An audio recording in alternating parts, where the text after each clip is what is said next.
ভোরের প্রথম আলো তখন ধীরে ধীরে ছড়িয়ে পড়ছে ঘাসে ঢাকা অনন্ত প্রান্তরে। দূরে একদল ঘোড়া ছুটে যাচ্ছে, বাতাসে ভেসে আসছে ঠান্ডা মাটির গন্ধ, আর কোথাও কোনো শহরের শব্দ নেই, শুধু আকাশ, অন্তহীন নীল, আবার নীরব আকাশ। এই নীরবতা দেশই মঙ্গোলিয়া। এখানে রাস্তার চেয়ে দিগন্ত বেশি, মানুষের চেয়ে প্রকৃতি বড়, আর সময় যেন অন্য গতিতে ছুটে চলে। কয়েকশো বছর আগে এই একই প্রান্তরে দাঁড়িয়েছিলেন এক মানুষ, যার নাম শুনে অর্ধেক পৃথিবী কেঁপে উঠত, চেঙ্গিস খান। তার বাহিনী যখন ছুটে যেত এই স্টেপস জুড়ে, তখন ঘোড়ার খুরের শব্দই ছিল সাম্রাজ্যের ভাষা। আজ সেই যুদ্ধ নেই, কিন্তু বাতাসে এখনো এক ধরনের পুরনো স্মৃতি রয়ে গেছে, যেন এই মাটি সবকিছুই মনে রেখেছে। তবে মঙ্গোলিয়াকে শুধু ইতিহাস দিয়ে বোঝা যায় না, এখানকার প্রকৃত আত্মা লুকিয়ে আছে যাযাবরের জীবনে। দেশের বহু মানুষ আজও স্থায়ী শহরে থাকে না, ঋতুর সাথে সাথে তারা স্থান বদলাচ্ছে।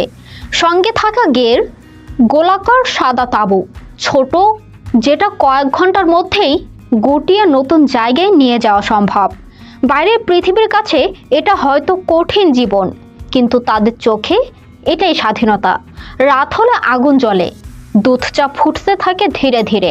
অচেনা পথিক এলেও তাকে বসতে বলা হয়, খাবার ভাগ করে খাওয়া হয়, কারণ এই নির্জন প্রান্তরে আতিথেয়তা শুধু ভদ্রতা নয়, টিকে থাকার অংশ।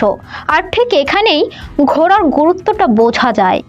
মঙ্গোলিয়ান শিশুদের অনেকেই হাঁটার আগেই ঘোড়ার পিঠে বসতে শেখে। এখানে ঘোড়া শুধু বাহন নয়, এটা স্মৃতি, সম্পর্ক আর পরিচয়ও বটে। একজন বৃদ্ধ রাখাল একবার বলেছিলেন, ঘোড়া ছাড়া মঙ্গোলিয়ান মানুষ অসম্পূর্ণ। তার কথাটা বুঝতে সময় লাগে না।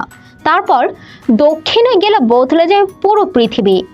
গোবি মরুভূমি, শুধু বালু নয়, বিশাল পাথুরে নীরবতা। দিনে আগুনের মতো গরম, রাতে বরফের মতো শীতল। এই রুক্ষ মাটির নিচেই মিলছে কোটি বছরের পুরনো ডাইনোসরের জীবাশ্ম। ফ্লেমিং ক্লিফসের লাল পাহাড় আজও সেই হারিয়ে যাওয়া পৃথিবীর সাক্ষী হয়ে দাঁড়িয়ে আছে।